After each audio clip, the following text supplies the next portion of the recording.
So Annie McCubbin, is it good Hello. being you? Yes, it's excellent being me. It's I'm very, very lucky. I landed well, I think, on this planet. I'm doing well. Well, you've written a magnificent new book. Oh, you're too kind. It's fantastic. It's called Why Smart Women Make Bad Decisions. And I have to come clean with a bit of a confession. I was doing a train with 3 friends of mine, and they're all accomplished, fantastic, amazing women. And I was saying that I had this lady coming on my podcast this week, and she wrote a book, and it was called Why Women Do Dumb Shit. And I got in so much trouble because I misquoted the title of your book. Shit. And that could have gone better for me. Women do not do dumb shit. Smart women make bad decisions. Is that right? Yeah. Well, yeah, I guess it's all just in the terminology, isn't it? Bad decisions, dumb shit. It's sort of in the same bucket.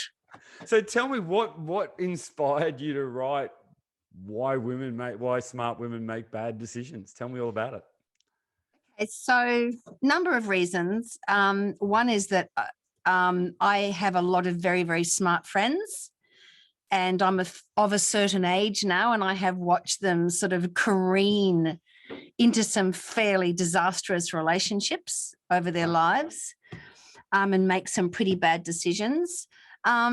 Secondly, I do a lot of training. So I do the leadership program for Chief Executive Women with my partner, David.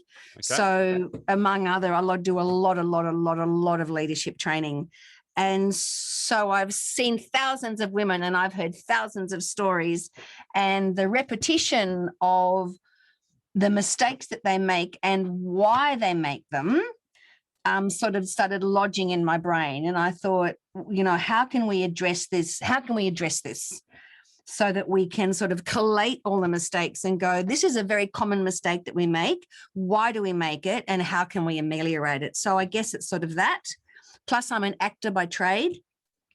So as an actor, I'm used to digging around inside characters and sort of looking for those unconscious motivations, because that's what you do as an actor. So all those things came together. Right. And I thought, I know what I'll do. I'll write a book that's got a narrative basis to it and see how that goes. And let's address these cognitive flaws that drive these decisions. And it's amazing how you've managed to do that, because what she's done when you read this book, and we were talking before we got online that this is the worst thing about this book is the name, because it's something that blokes would benefit from so much as well. It's blokes make the same stupid decisions. Yeah, they do. Any bloke wants to go out and read this, you might actually understand why your significant other does the stuff she does as well. But yeah, that's right.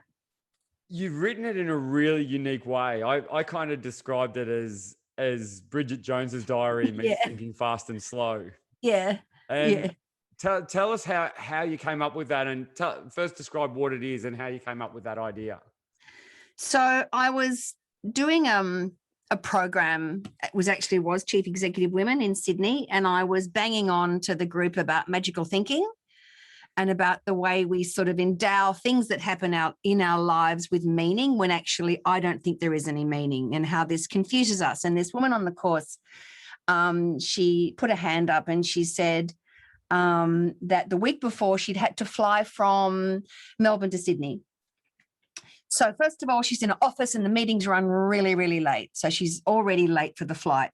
And then she looks out the window and this massive storm has broke. So she runs downstairs and she jumps in an Uber, and then the traffic is absolutely shocking. The storm's getting worse and the Uber breaks down. So then she's stuck.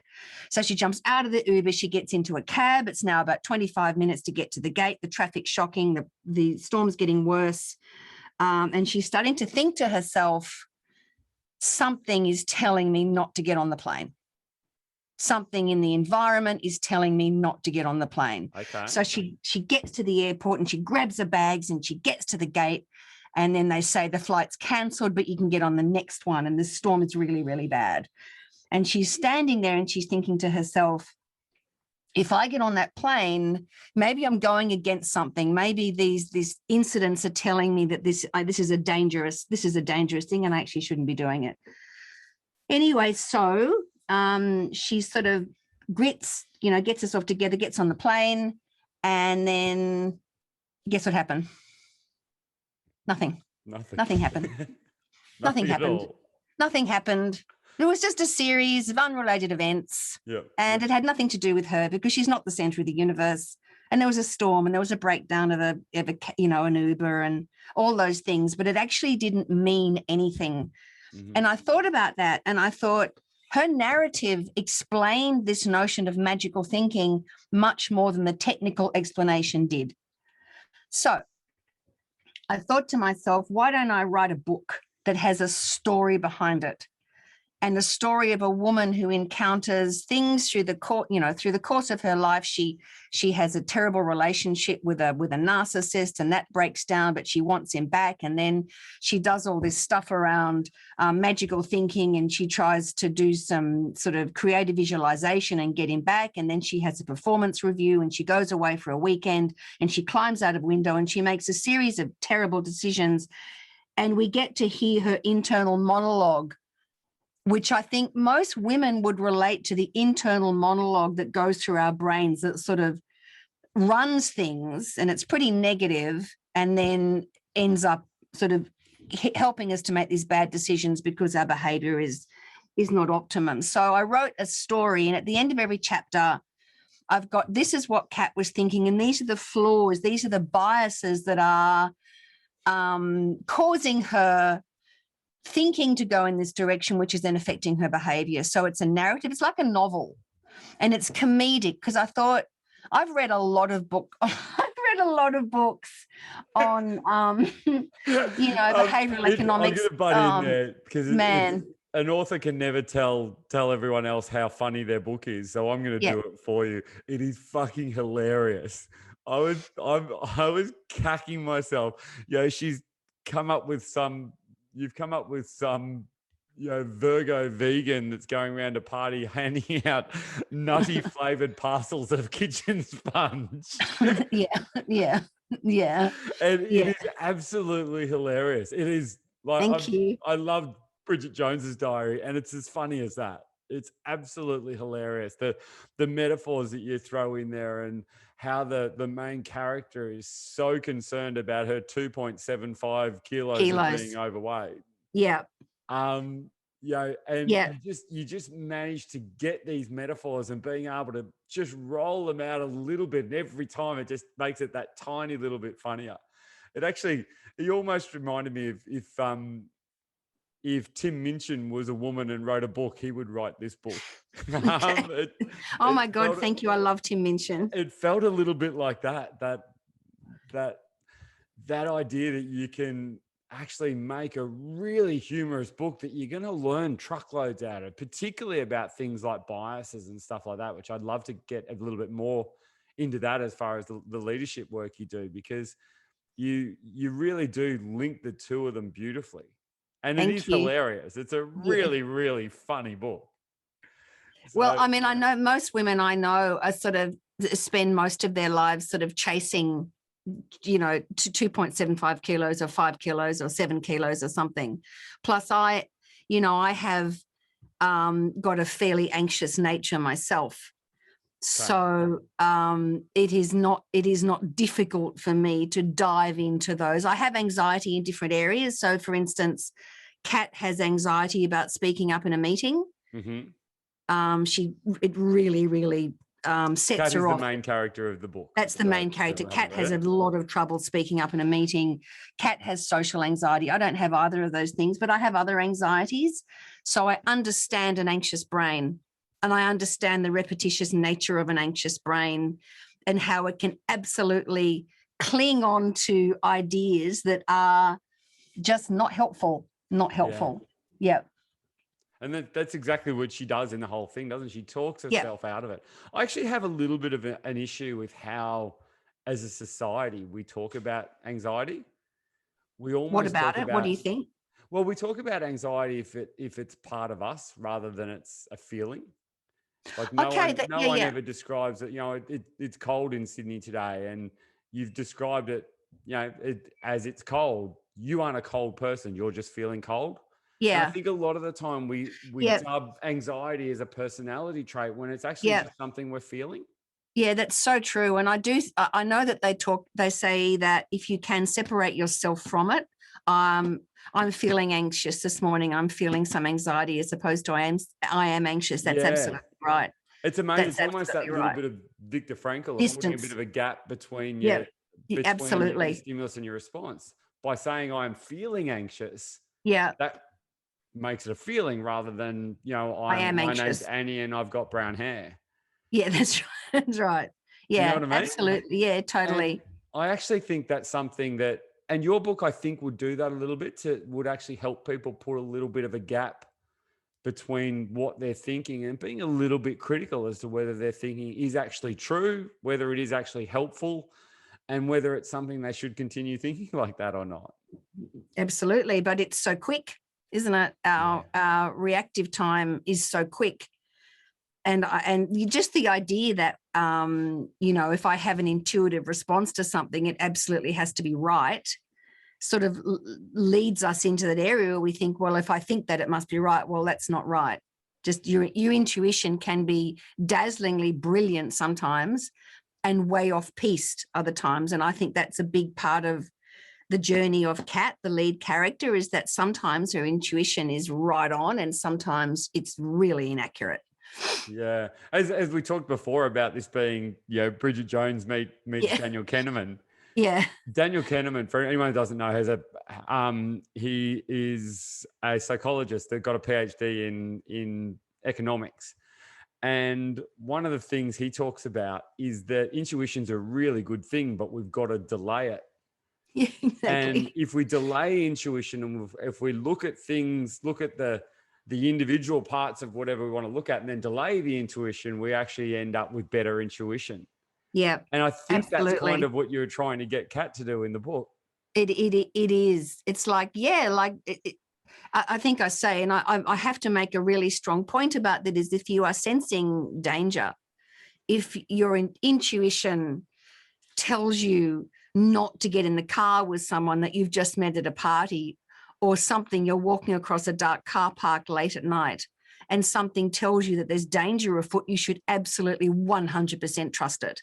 Mm-hmm. Because, a false negative doesn't matter. But no, I always get that wrong. Is it a false positive or a false negative? False positive, is it, David? Yeah, false positive. That's right. So I make a big point of that always trust your intuition if it comes to personal danger. Yeah.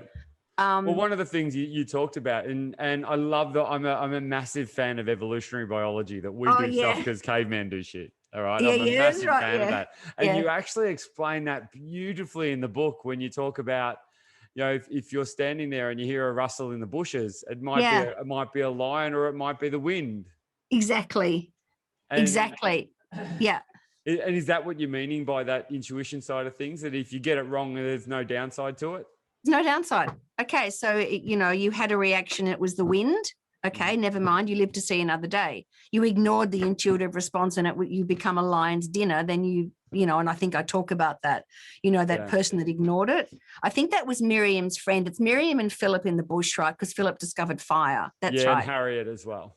And Harriet, that's right. Harriet got eaten, I think. Harriet got eaten because Harriet actually went into freeze. It's the flight, fright or freeze, and she went into freeze and she got eaten, whereas Miriam ran. So I think that's a very important point. Always trust your intuition if you're in personal danger, but the rest of the time, you've got to seek the evidence. You've got to wait. Because I might meet someone and think, oh my God, you are just the most interesting, fascinating person. You're my soulmate I've ever met in my whole life. And then you turn out to be a serial killer. So, I think waiting is a really good thing. Yeah. I actually love the way the word wait, WAIT, is what am I thinking? Oh, that's good. Yeah. Which I had that same little reaction you just did then when I first read it. Where'd you get that from? And you talk a fair bit about metacognition in the book as well. Can you describe your take on metacognition? So metacognition, just very, very simply, is thinking about your thinking. So rather than just accepting the thought that, you think to yourself, okay, I've had that thought. I'm now going to think about that thought before I do anything, which doesn't mean that, you have to be slow as a wet week. Obviously, sometimes we have to make quick decisions, but especially if a decision is being driven by a very, very strong feeling, I think you've got to stop, think about the thinking before you actually make the decision off the back of that feeling. And I think that's where a lot of new age thinking and new age instruction goes off the rails, because it's like elevated women's intuition, especially, which is why I did make this about women. I think it's elevated women's intuition to an almost mystical level. That if you can just sit with your intuition, the truth will arise. Well, I just don't think that's right. Maybe it'll arise, maybe it won't arise. So I think you've got to think about your thinking, metacognition. Yeah, I love it. And when you do think about that, you obviously then, if you're also aware of a lot of these biases that pop into our way of thinking as well. So yeah, 100%. So but it's hard. I think it's hard. And sometimes I find myself, I'll listen to something on the news and I'll get myself into a really grumpy state about it. Right. And I'll make a decision and then I'll go, hang on. Let's stop for a minute here and think, start to analyze my perception of what I'm looking at. And it takes work. It's much easier to go with that initial impulse, isn't it? It's easier. And also it feels nice. You have a strong feeling. It sort of feels nice and right to go with that feeling, but it isn't necessarily. And of course, our thinking is littered with biases. Yeah. And you talked about a few of them. You talked about the confirmation bias. Yeah. Can you explain that a little bit for us? Yeah. Confirmation bias is when, okay, so I've already formed an opinion about something. So what happens is information comes into my sphere. And if it doesn't agree with what I already think, I literally don't notice it. So let's just say I've made, and I think I cover this in the book, because one of the characters is quite racist, Mrs. Hume, at the beginning, and she makes all these assessments about her neighbours, that Chinese people, because she's of that generation, Chinese people are impassive and uncaring. Mm-hmm. And so what happens generally in the course of her life is, if they do something that challenges that notion, she literally doesn't notice it because it doesn't fit the narrative. She only notices things that support the idea that Chinese people are impassive and not very emotional and caring. So confirmation bias, I think, is the big gun. I think it's probably the biggest cognitive bias. And we all do it all the time. We seek out information that confirms what we already think, because it makes us feel better. And we're part of our tribe. And we know with things like our news feeds in our phones and our social media feeds and stuff, that they're all feeding into that, aren't they? They know what we 100%. Like and they're feeding us what we like. So they're actually, in effect, sort of fertilizing that confirmation bias. Yeah, well, the algorithm, they just keep, as you said, we just live in a bubble. And if you just look at the American election, wow. Wow. And he really, just with Make America Great Again, we know that it was an absolute nightmare, but the way that short bit of narrative just brought those people in, and then whatever, and everybody that supported Trump, and then whatever happened that didn't agree with that, if it did get past their social media bubble, it just wasn't right, because confirmation bias said, he's the guy, he's going to make America great again. Yeah. And then that leads into the desirability bias. I want this to happen, so I'm going to take notice of that as well. And motivated reasoning is massive, right? Yeah. Motivated reasoning. Yeah.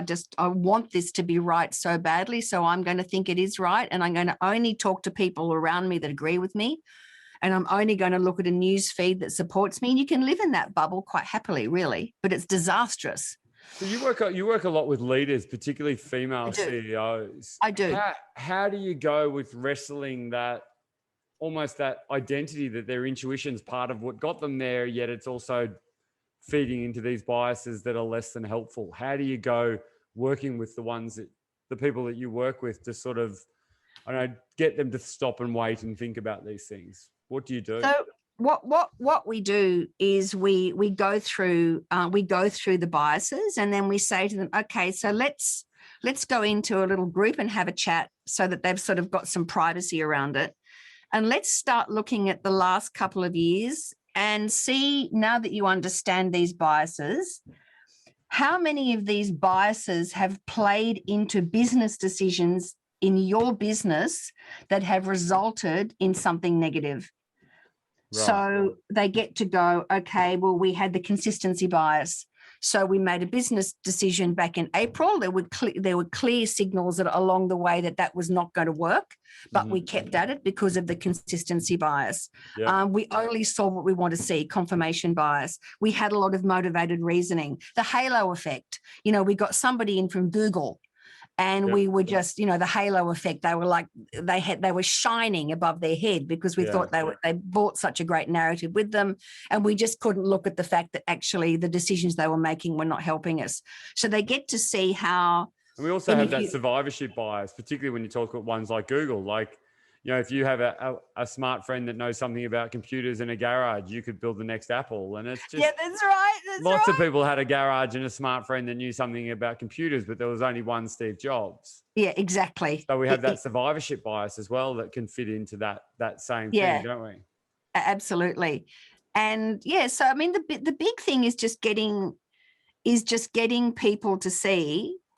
And we do, Dave, I work with my partner because we're both actors.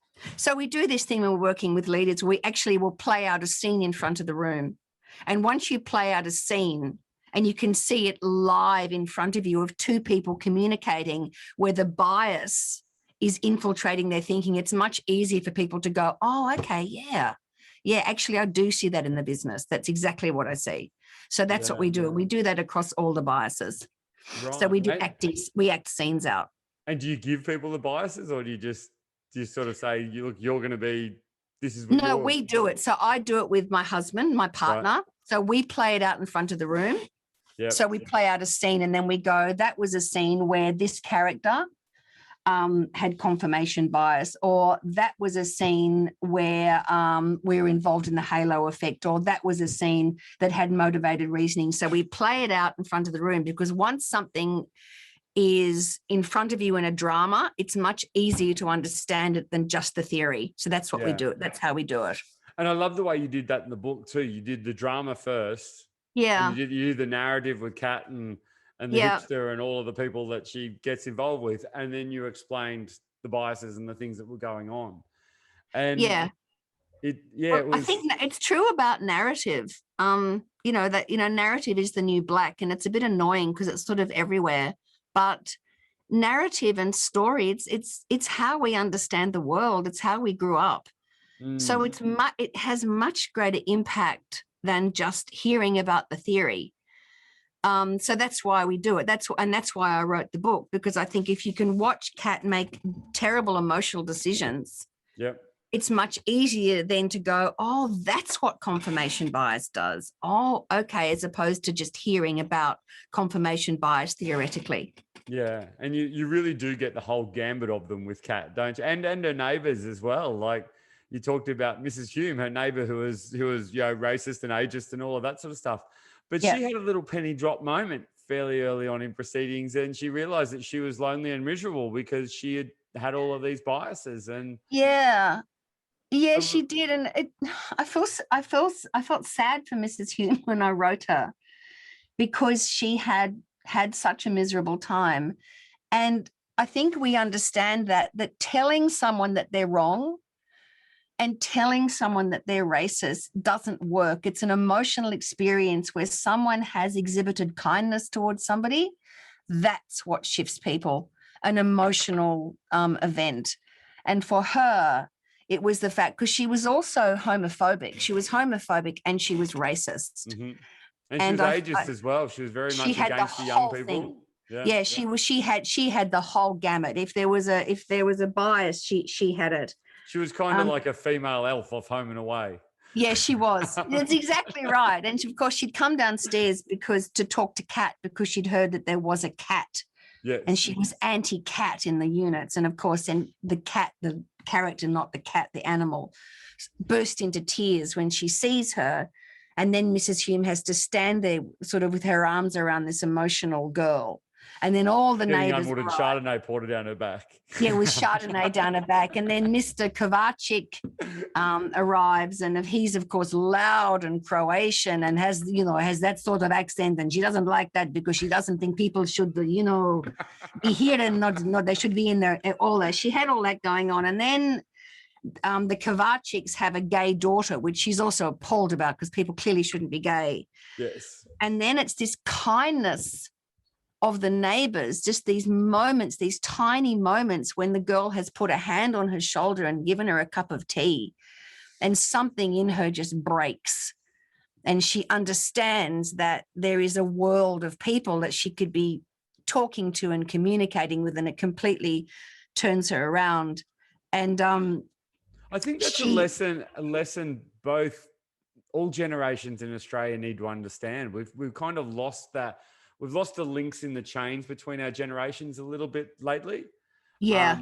And I think we need to work out a way to get that back. There's a lot of Mrs. Humes out there that have this tough, gruff exterior that underneath it, there's a soft nougaty center, and none of us are ever getting to see that because 100%. We don't care. And of course, we find out at the end that, of course, that she was in an abusive marriage. So she's built up, she's built up this sort of carapace of hardness because she had to. Yeah.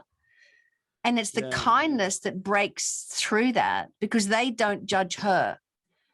So they're not judgmental. They are accepting, and they're a very loving flat, or in all the flats, they're very loving. So and then she, of course, becomes the absolute leader of this disparate group of people in the flats. And really, she's the one that saves Kat, isn't she? From I haven't read that bit yet. Oh, you don't know that bit? Shut up, Annie. Shut up.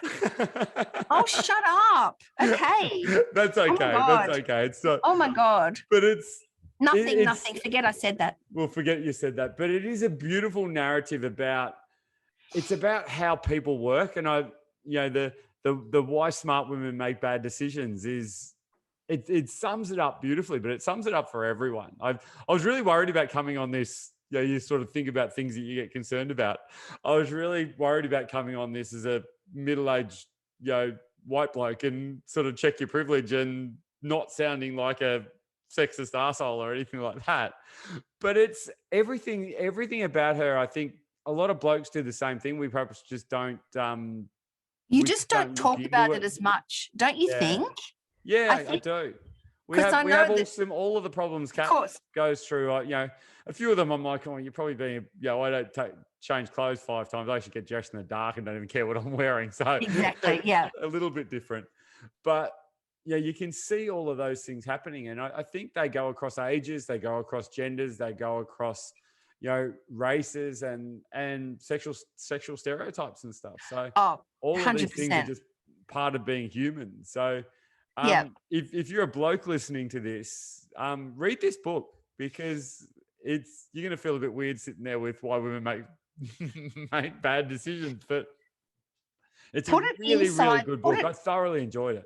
Thank you, Luke. Put it inside like a boating magazine or something and just pretend that you're doing something intensely male, maybe. It sounds like Playboys in surfing magazines when I was a kid. Exactly. Exactly. But it's an amazing book. I thoroughly enjoyed it. And I know anyone that reads this, you're going to learn a lot. And it's a page-turning narrative. It is literally Bridget Jones meets Thinking Fast and Slow. And congratulations, Annie, because I've thoroughly loved it. And it's a book you should be really proud of. It's fantastic. Oh, thank you. You're very, very kind. And I've really been enjoying your Stress Teflon. And they're very similar. They are. We're probably preaching to the choir a little bit.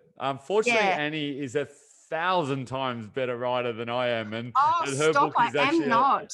There was no laughing snot bubbles in my book anywhere, where there certainly were laughing snot bubbles in yours. So, it's a really, really entertaining read. So thank you. Congratulations, Annie. And thank you. You're very kind. And I look forward to your next book. Yeah, well, it has a bit more of a narrative in the next one too. So I might actually borrow you in a minute when we come offline and give me some more Sure. tips on how to write a narrative Sure. better. Because No problem. so anyone wants to read, where can we get Why Smart Women Make Bad Decisions? So in all bookshops, or you can buy it online from Booktopia or Angus and Robinson or Goodreads. And where can we get hold of you if we want people to come and talk to the women in our organizations about making better decisions? So if you'd like to get hold of me, our website is coup.co. Coup, like we overthrow bad ideas. That's the COUP like coup, but you can say coop, but it's not a chicken coop. So it's not COOP, it's COUP, coup. Coup.co. Coup.co. Andy McCubbin, congratulations on a great book, and thanks heaps for coming and talking to us on the Reset podcast. It's been fun. Yeah, it has been great. Thanks, Luke. Cheers. Talk again. Bye.